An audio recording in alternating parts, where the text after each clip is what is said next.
di episode ini, Theo mendapatkan informasi bahwa di hari Sun Young meninggal, Yoon Jin pergi ke klub malam setelah jam 1 malam.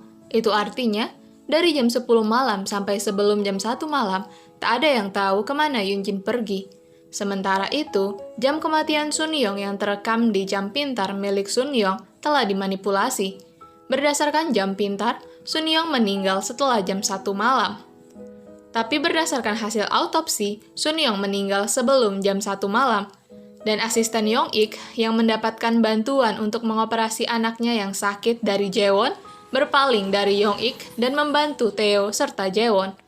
Dia memberitahu Theo kalau di hari Sun Young meninggal, Young Ik membatalkan jadwal yang sudah seharusnya dia jalankan karena dia pergi ke suatu tempat yang lagi-lagi tak ada satupun yang mengetahuinya. Setelah memberikan informasi itu, dia juga memberikan bukti korupsi dan tindakan ilegal Young Ik dalam menjalankan yayasan beasiswa. Kemudian, Sun Young ditemukan meninggal di pabrik terbengkalai di mana sebelumnya, Taeju juga pernah menangani kasus kematian di pabrik itu. Hanya saja, kasus kematian itu tak pernah terpecahkan. Ini terlalu aneh kalau disebut sebagai kebetulan.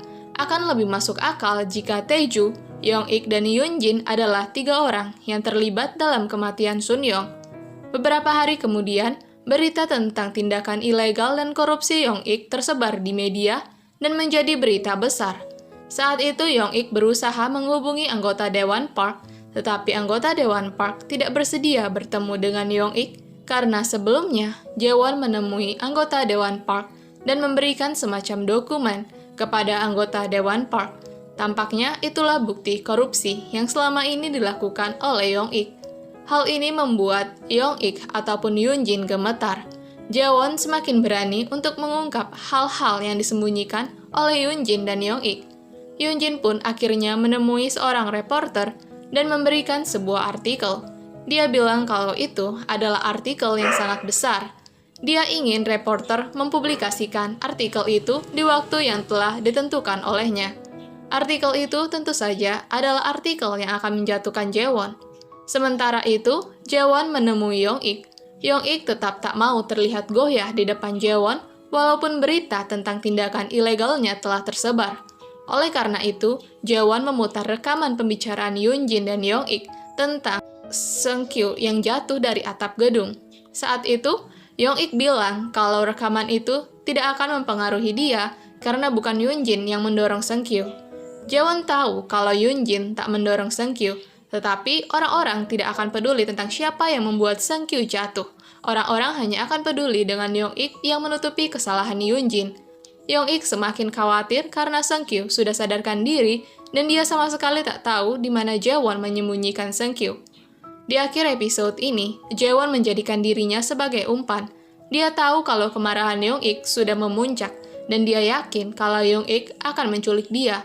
Makanya dia menyelipkan perekam atau mungkin pelacak lokasi di bajunya, agar semua yang terjadi padanya terekam dan ada bukti kalau Young Ik yang menculik dia, dan Theo bisa melacak kemana dia dibawa oleh Young Ik.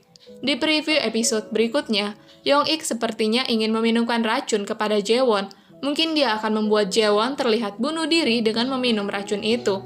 Young Ik bilang ke Jaewon kalau Jaewon akan melakukan hal yang sama jika Jaewon menjadi dia. Malam itu, Theo yang sudah tahu kalau Jaewon menjadikan dirinya sebagai umpan pun langsung menuju ke lokasi di mana Jaewon berada.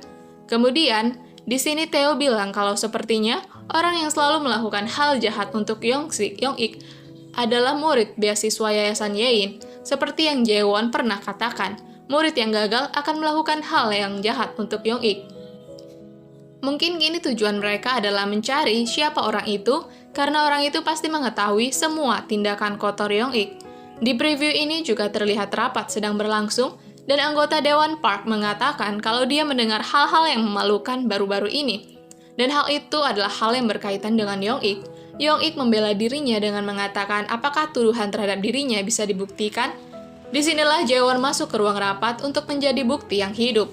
Selain itu, walaupun Jaewon sudah dirawat di rumah sakit jiwa dan sudah dinyatakan lebih baik dari sebelumnya, dia masih tetap berhalusinasi. Teman hayalannya masih tetap muncul, dan hal itu membuat Jaewon berpikir kalau ternyata tidak ada yang berubah dalam kesehatan mentalnya. Tetapi beruntungnya ada Theo yang berjanji akan selalu ada di sisinya. Di akhir preview ini ada Yoonjin yang datang untuk memberikan hadiah kepada Jaewon, dan hadiah itu tampaknya adalah lukisan yang mungkin akan mengguncang mental Jaewon lagi. Dan yang paling terakhir di preview ini ada sebuah ambulans. Mungkinkah ada seseorang yang meninggal atau terluka? Mungkinkah keberadaan Seungkyu diketahui oleh Young-ik dan dia dibunuh oleh Young-ik? Bagaimana pendapat kalian? Oke semuanya, itulah video kali ini dan terima kasih telah menonton video saya.